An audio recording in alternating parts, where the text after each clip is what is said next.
Hello दोस्तों, आज की इस वीडियो में आप सभी का स्वागत है। दोस्तों, आज के हमारे इस वीडियो में हम अध्याय 6 वैद्युत चुंबकीय प्रेरण का तीसरा भाग समझेंगे। इस वीडियो में हम जानेंगे गतिक विद्युत वाहक बल यानी मोशनल ईएमएफ को।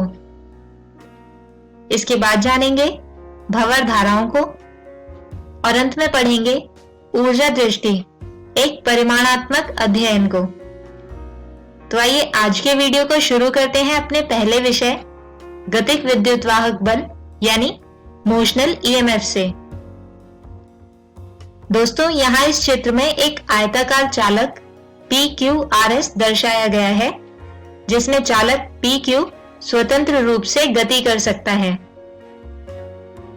इसके अतिरिक्त PQRS एक बंद परिपथ बनाता है, जिससे घिरा क्षेत्रफल PQ की गति के कारण परिवर्तित होता है।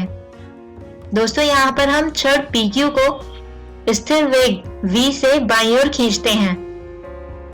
इसके अतिरिक्त इस परिपथ PQRS को एक समान चुंबकीय क्षेत्र B में इस प्रकार रखा जाता है कि इसका तल चुंबकीय क्षेत्र के अभिलंबवत हो।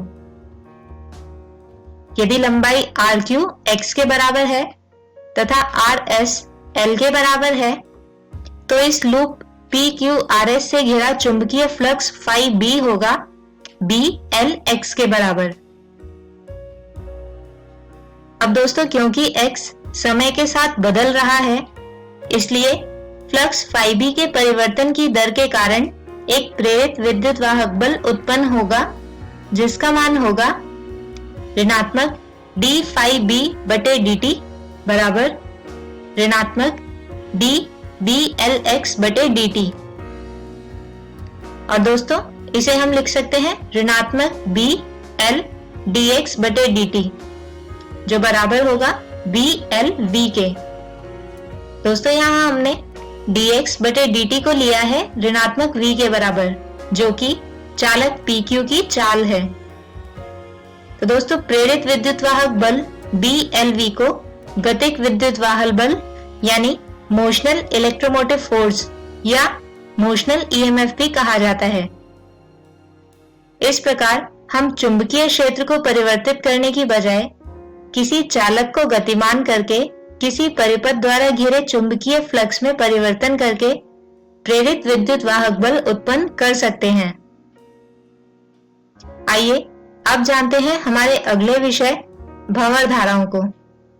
दोस्तों, अभी तक हमने चालकों से बने आयताकार लूप जैसे परिपथ में प्रेरित हुई विद्युत धाराओं के विषय में अध्ययन किया है।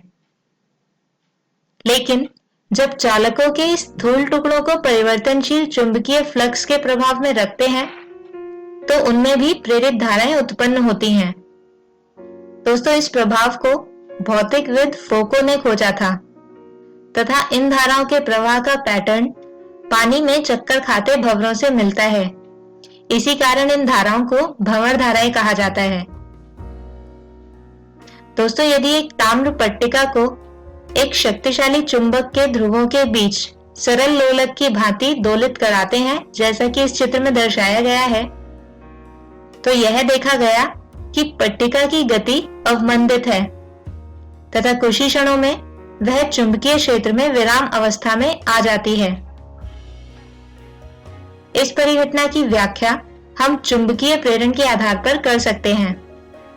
इसके लिए जब पट्टिका चुंबकीय ध्रुवों के क्षेत्र में अंदर और बाहर गति करती है, तो पट्टिका से संबंध चुंबकीय फ्लक्स परिवर्तित होता रहता है। फ्लक्स में परिवर्तन पट्टिका में भंवर धाराएं प्रेरित करता है। जब पट्टिका दोलन करते हुए ध्रुवों के क्षेत्र के बीच में प्रवेश करती है तथा जब यह उस क्षेत्र से बाहर निकलती है, तो भंवर धाराओं की दिशा विपरीत होती है। दोस्तों, यदि तांबे की पट्टिका को चित्र में दर्शाए अनुसार आयताकार खांचों में बनाया जाए, तो भंवर धाराओं के प्रवाह के लिए उपलब्ध क्षेत्रफल कम हो जाता है। इस प्रकार लोलक पट्टिका में छिद्र अथवा खांचे विद्युत चुंबकीय अवमंदन को कम कर देते हैं तथा पट्टिका अधिक स्वतंत्रता पूर्वक दोलन करती है। दोस्तों, भंवर धाराएं अवांछनीय होती हैं क्योंकि ये स्थूल टुकड़ों को गर्म करती हैं तथा विद्युत ऊर्जा का ऊष्मा के रूप में क्षय करती हैं।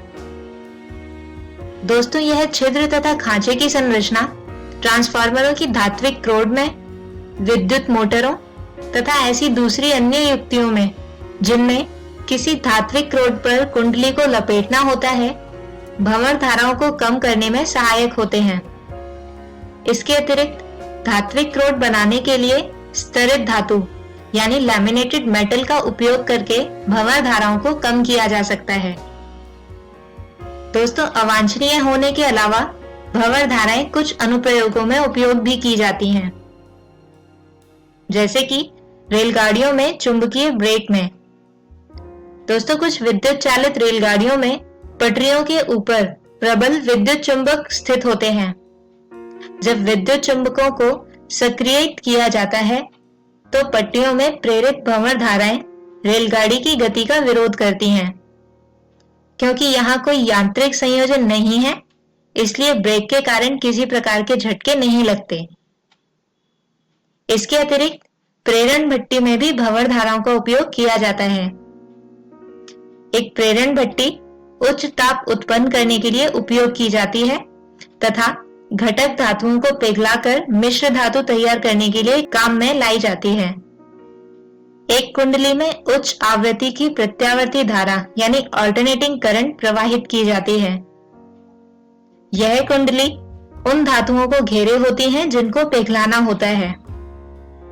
इससे धातुओं में उत्पन्न होने वाली भंवर धाराएं उच्च ताप उत्पन्न करती हैं जो उन धातुओं को पिघलाने के लिए पर्याप्त होता है।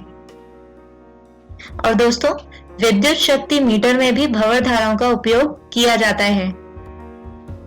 विद्युत शक्ति मीटर में धातु की चमकदार डिस्क भंवर धाराओं के कारण ही घूर्णन करती है।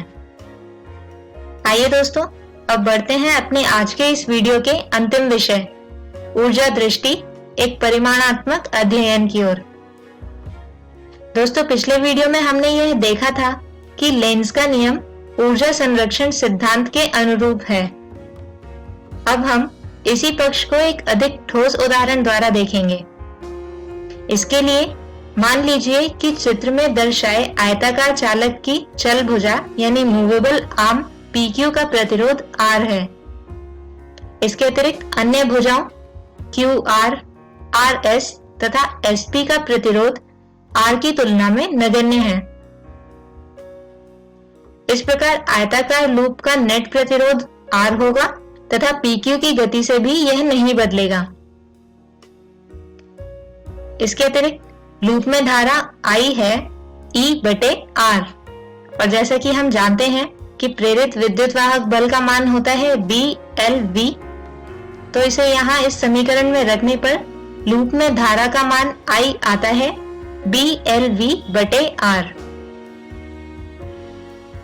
इसके अतिरिक्त दोस्तों, चुंबकीय क्षेत्र की उपस्थिति के कारण भुजा PQ पर एक बल कार्य करेगा। यह बल छड़ के वेग की दिशा के विपरीत बहिर्मुखी निर्दिष्ट होगा और इस बल का परिमाण है F बराबर ILB, जो बराबर होगा B की घात 2 L की घात 2 V/R के। अब क्योंकि भुजा PQ को एक स्थिर चाल V से धकेला जाता है, तो दोस्तों इस क्रिया में प्रयुक्त शक्ति P बराबर होगी F गुणा V के और यहाँ पर F का मान रखने पर P आता है B की घात 2 L की घात 2 V की घात 2/R के। दोस्तों, यहाँ पर इस कार्य को करने वाला एजेंट एक यांत्रिक है। तो यहाँ पर सोचने वाली बात यह है कि इस यांत्रिक ऊर्जा का क्या होता है।